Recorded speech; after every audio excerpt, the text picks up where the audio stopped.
just be honest. Let's just be real. Yeah, let's just be honest. Let's just be real. Let's just be honest. Hey everybody, welcome back to Cliff City Chat. I'm Damon. And I'm Hayden. Today we've got kind of interesting little thing we're going to start doing. It's a top 10 list. We're going to be doing top 10 stories, battles, issues going into Texans training camp this season, where we kind of prioritize and what we think is most important. And starting off number 10, we've got Clowney. So talking about his production, is it where he's at in his career. This is year 3. It's time for him to step up. It's time for him to show us that he is that number 1 overall pick. What do you think?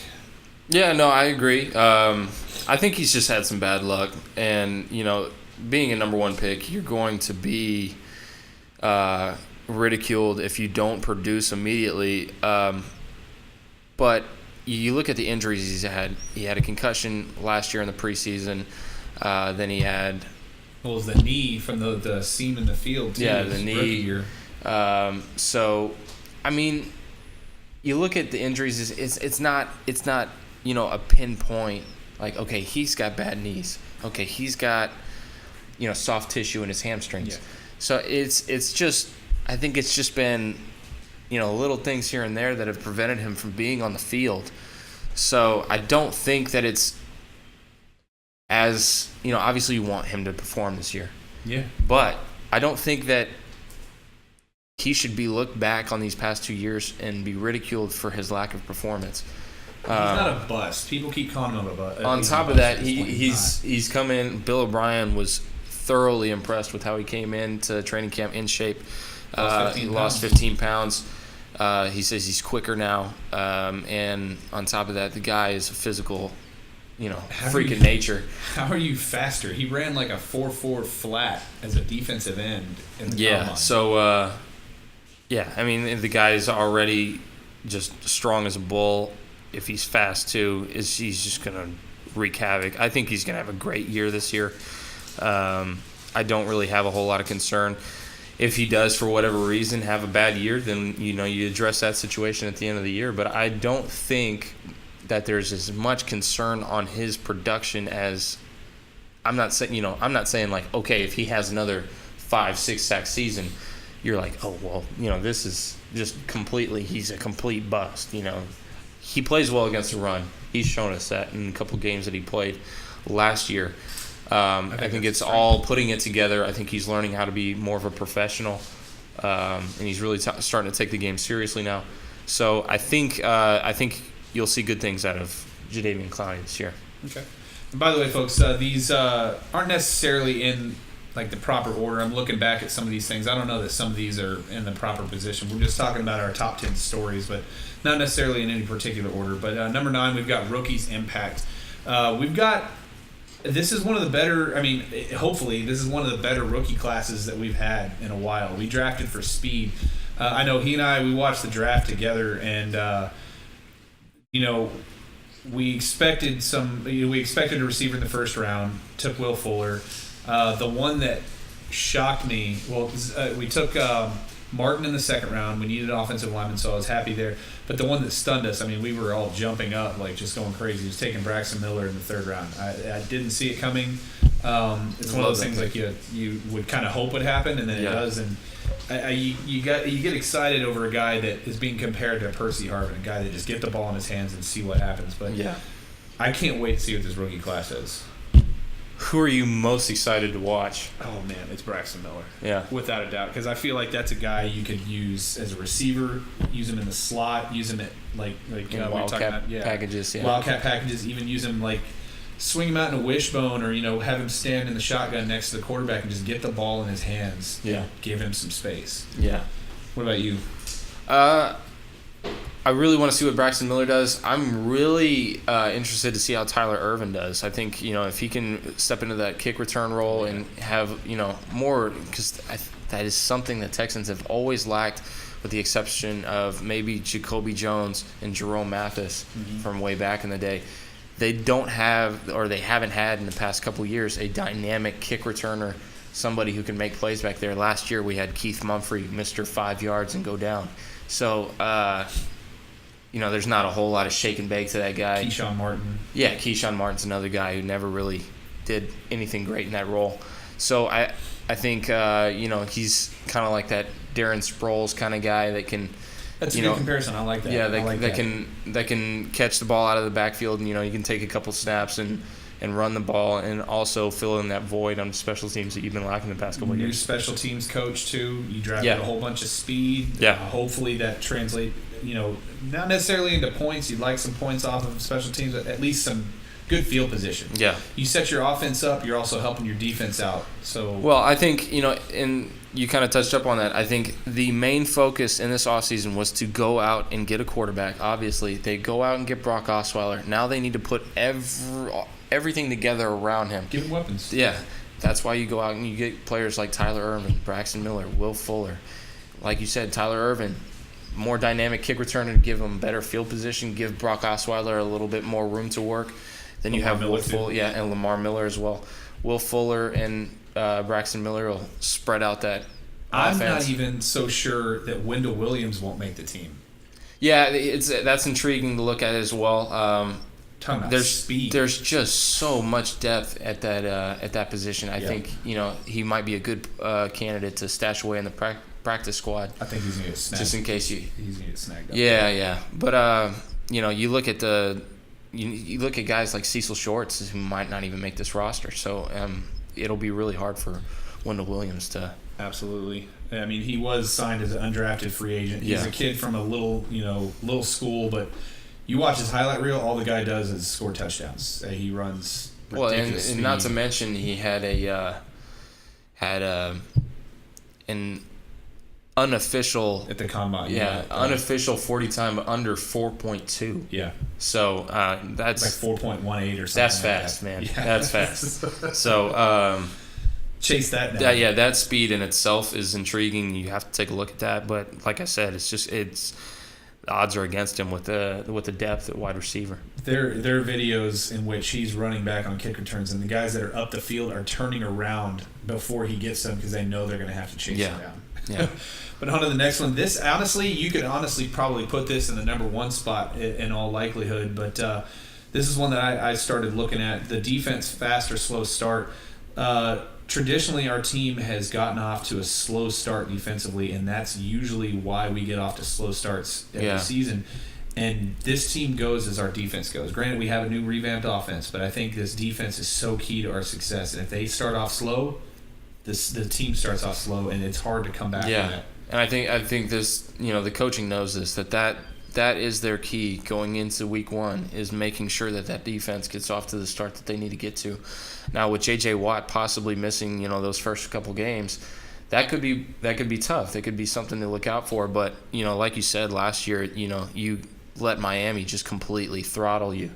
Atlanta killed us. So you can't have those games where you just can't stop anything. But, week one you play Chicago, which is, a decent offense. Nothing to really, get too worked up about. But I think it'll be, a good test, a good, way to determine, how this defense is actually going to come out. It's kind of like middle of the pack offense.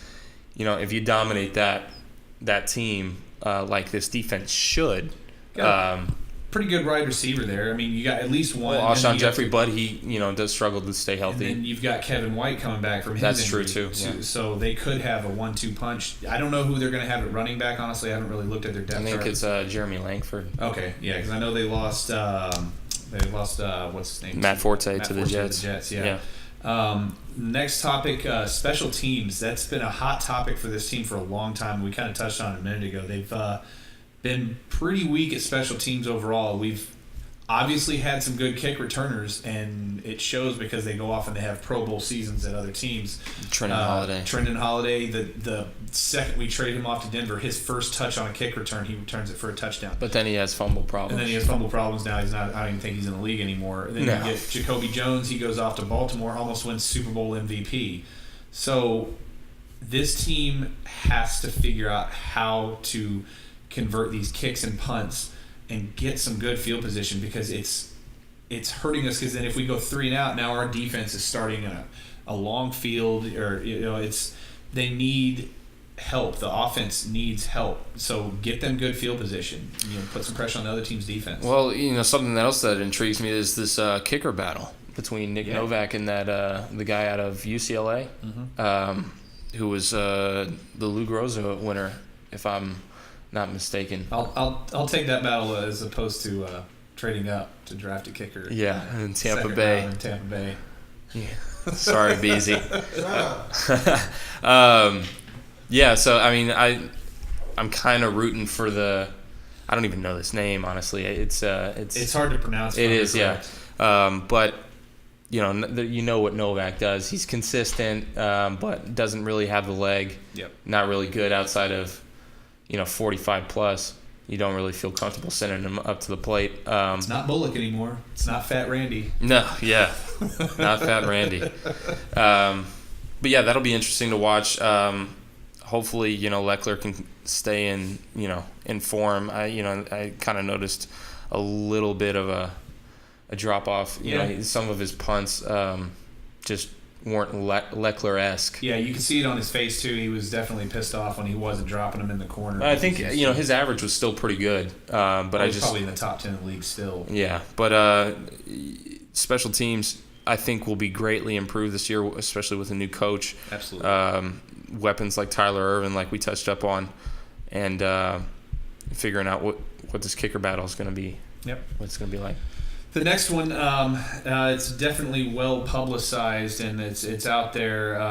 Our offense has gone over a complete overhaul, and it's going to be interesting to see what kind of start this offense gets off to, and what how long it takes them to find their groove, and if they do find their groove, because you've got a new general out there, with Brock Osweiler. I saw somewhere, I believe, out of the 11 starters on offense, that they're only returning 3, if I remember correct. One of them is hurt now. Derek Newton's hurt, so I don't know what's going to go on with that. But you've got Dwayne Brown and DeAndre Hopkins. Yeah. And as far as the starters go, that's pretty much it. You kind of Jay Brosh, if you want to count him. Yeah, possibly. There's still no guarantee they're going to keep him, because I'm hearing some things they might, because they have so many talented running backs, they might want to keep one of those and use them in some fullback situations, but we'll see. Mm-hmm. But what do you think about this offense? It's going to take a lot, because that's a lot of new pieces to try to gel. There's just a lot of question marks. I've seen analysts that say Brock Osweiler will have 25 touchdowns and 12 picks, which I'd be more than happy with. But there's also the naysayers that say he'll be 25th to 30th quarterback in the league, and so you just don't know what you're going to get from him. You saw flashes of what he could do last year in Denver, but you also saw the inconsistencies, and you saw where his game lacked a little bit. He's obviously got some growing to do, but I think putting the weapons around him, I think will translate well. I think he'll have success. This year. I think it'll take him a while to get going. I think he'll hit his stride towards the middle of the year, but you have top 3 receiver in DeAndre Hopkins. You have Lamar Miller, who's a running back, a good running back with a lot of tread left on the tires. Oh yeah, was underused in Miami. Can do a lot of things for you, be versatile, and you have 2 rookies that can spread the field, in Will Fuller and Braxton Miller. So I think ultimately, I think Brock Osweiler is set up for success. I think the offensive line, you made the necessary moves to protect him when you lose guys like Brandon Brooks and Ben Jones. You bring in guys like Jeff Allen and Bergstrom, and you still have rookie Martin. You still have Mance from last year. You have Nick Martin, who's coming in. Yep. Dwayne Brown should be ready at the beginning of the season.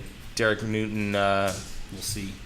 I think he should be ready. I think it's just a hamstring tweak. I wouldn't be surprised if they end up signing another lineman off the streets. Well, yeah, and you also have Chris Clark, who is more than a formidable option at both tackles. Mm-hmm. He's a versatile guy.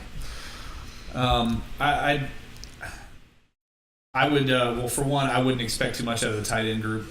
We've kind of learned that, even though O'Brien is notorious for Well, using tight ends. I'm looking, for a step up by Ryan Griffin. He showed us flashes, but he also showed us flashes of inconsistency. So yeah, I mean, I'm not either.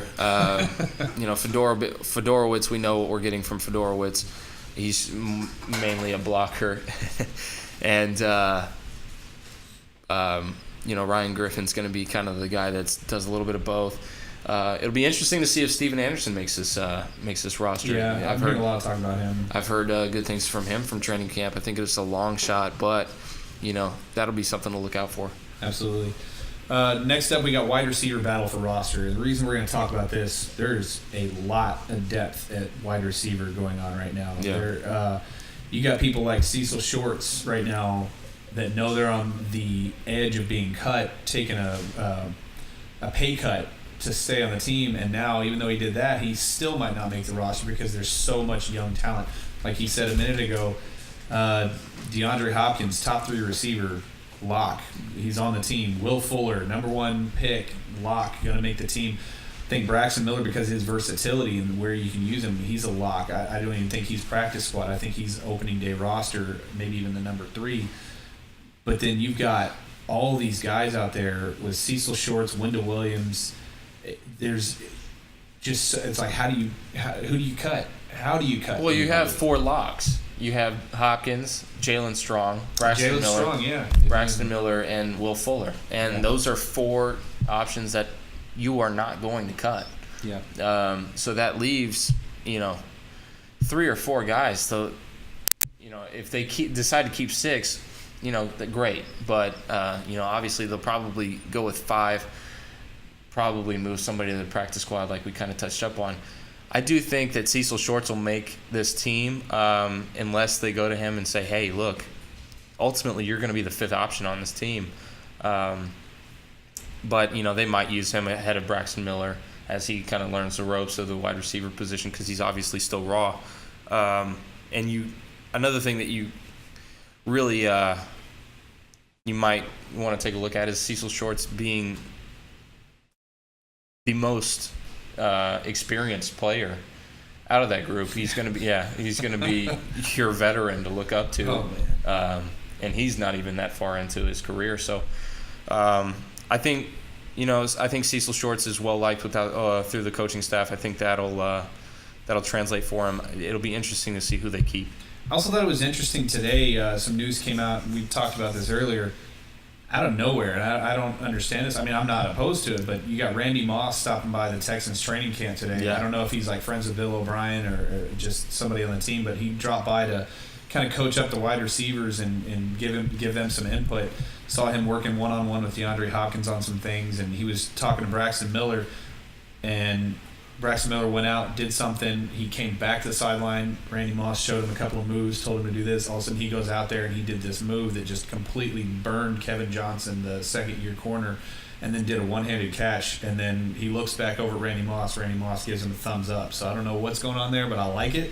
I mean, you can't think of too many more wide receivers out there that you would want to get advice Well, yeah, from. anytime you have a Hall of Famer coming into your training camp, it's always a cool thing. Yeah.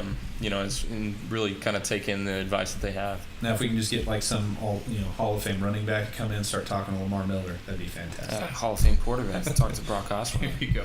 But he had Peyton Manning for That's true. 3 Yeah, years. I mean, you can't ask for too many better teachers. Yeah. On to the next one. You've got the running back battle, similar to the wide receiver battle. We've got a lot of running backs on this team, and they're not going to keep 4 running backs. They're just not. Yeah, so, you have, obviously, Lamar Miller. You have Alfred Blue, Jonathan Grimes, Tyler Irvin, who you're not going to cut because you just drafted him with the 3rd-round pick. You got Hunt. Or 4th-round pick. 4th-round pick or 3rd-round pick? I think 4th. Irvin? Yeah. He was 6th. Oh.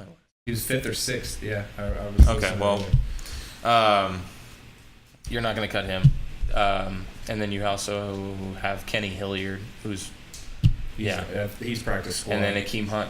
So that's 6 running backs that are you're probably only going to keep 3 of them. The thing that kept Hunt on this roster was his speed, because no other running back on our team had speed. And now we have an abundance of Yeah. speed. So I liked what I saw from Akeem Hunt. unfortunately, like you said, there's just too many players like him on his team. So maybe the battle isn't as much as we thought. Maybe it's pretty easy. Well, I think the intriguing thing is if they decide to keep Alfred Blue, he's going to be your biggest running back. Kind of, you might move him into the goal line role, even though he hasn't been that great at it in past seasons. There's just not too much about. Just not. There's not much that's gonna blow you away about Alfred Blue's game. I will say that the only one of the things that might keep him around on this team is his willingness and ability to play special teams and knowledge of the offense. Yeah, so that'll bode well for him. See, with him though, the thing that is so misleading is when you see his stats after a game. You see he had 100 yards rushing. If you watch the games, what you see is that a big chunk of that is on one run, and then everything else is 2 yards, 2 yards, 2 yards. Well, 2 yards. I mean, he's had decent games, but ultimately, this kind of goes to show with every running back, he has to have great blocking to succeed. He's not going to make plays, by juking defenders out. He's not going to necessarily run people over. He's just going to run and get you as much as he can, which, I mean, there's not anything wrong with that. But, an offense that's moving towards versatility and moving towards more of a more upbeat game, a little bit more playmaking, a little bit more of individual players making plays. I don't know if Alfred Blue will make the cut. So yeah, I was talking to you about that earlier. I'm not even sure that he's a lock to make this roster, to be honest. Yeah. They might have to use him maybe in some fullback situations as well. On to the next one. We've got 3 left. The third to last, the D-Hop contract situation. He came to the team wanting a contract extension. They made it clear to their players that they do not negotiate contracts 2 years out. They made one exception with J.J. Watt. I mean, how do you not do that at that point? That's a guy you got to lock up before he even gets close to hitting the market. But Hopkins is turning into a player close to that too. I mean, it's kind of hard. I feel like if what happened, they may have burned themselves, and he might consider walking now when his contract is up. Well, I mean, only time will tell. He said that he wants to be here, not after this contract dispute, but before this contract dispute. He's expressed his desire to be a Texan long term. But yeah, the Texans were very adamant in not discussing his contract. They're not in negotiations with D-Hop. And, I kind of see both sides here. You do know Texans policy. They don't negotiate during training camp. They don't negotiate during this time. So it'll be interesting. He's going to go out there. He's going to play hard. He's going to be D-Hop. Something that I could see happening, God forbid, if he does get hurt and it does affect his financial, well-being, and it does, take a couple $1 million out of his pocket, that is something I could see driving him away from the Houston Texans. Well, one of the things I saw the other day, and they made a good point. It was a Bleacher Report article. They talked about how DeAndre is seeing the downside of early stardom. Because with the rookie wage scale, you're locked in at wherever you're picked in the draft, you're locked in at whatever the contract is set at for that draft spot. And there's no negotiating. There's no changing it. It is set. And he got picked, I think it was number 20 overall. I think 26th. Yeah, it was way down at the bottom of the draft. So for him to get picked that low, he's locked in at a lower amount. So then when you look at the contracts this year, the number 1 pick for us this season, Will Fuller, is slated to make more than DeAndre Hopkins this season. So I can understand his frustration when he's not 17. I don't think it's as much that. I think the game is so different now, and all these agents are constantly in these players' ear. You see players retiring at the age of 23, at the age of 24, because they go out and they get 3 concussions in the same year, and then you have doctors saying, look, if you don't stop playing now, you could have serious long-term effects. So when you go out there and you perform and you get 1,500 receiving yards and you get, 8 touchdowns and you're one of the top receivers in the league. With 4 different quarterbacks. What's wrong with being asked to be paid like one? Because, you never know when your last play is going to be on that field. Especially you could go out there and you could be done just like that. Yeah. So, I mean, the window of opportunity to make money in the NFL is very, very small. So I don't blame him for, asking for that contract. It's just it's a tough situation because, like we touched up on, the Texans are adamant about not negotiating at this time in this time period. So all it takes is one dirty hit from Vontaze Burfict and right. Your career is over. We're going to go ahead and hit up the last 2 topics real quick.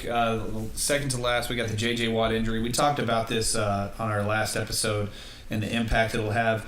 I kind of have come around to the side that you talked about. It'll have an impact, but I think with the players they have on this team, and you got a leader like Wilfork out there that's kind of taking ownership of the defense while Watt's out, I think it's not going to have as big an impact as people are thinking. Yeah, you do lose some production, no doubt.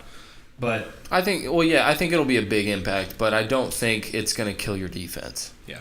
You've got enough talent on that defense. So I think, J.J. Watt, I have confidence that he's going to recover in time. I think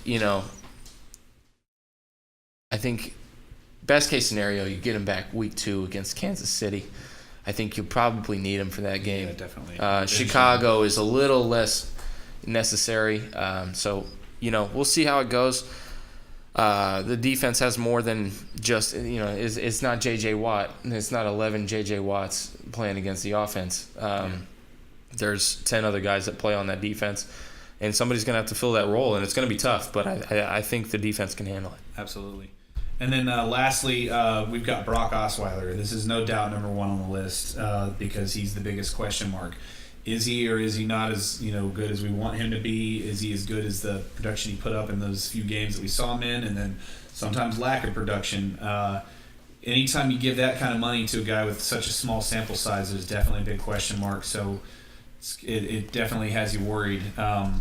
I think he's gonna be pretty good, but only time will tell. Yeah, we'll see how it goes. I think if you can get out of this contract 2 years in. Yeah. So it's not like you're taking a huge leap of faith.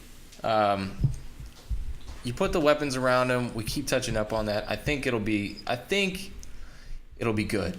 Yeah. He looks the part. He says all the right things. He's got the work ethic. Got the intangibles. Bill O'Brien's said good things about him.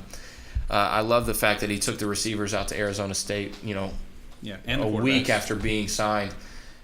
So I think that really, even if he doesn't succeed, he's trying. Yeah. He's going out there and giving it his best. And at the end of the day, you have to be somewhat satisfied with that. Absolutely. Well, that's all we got for you guys today.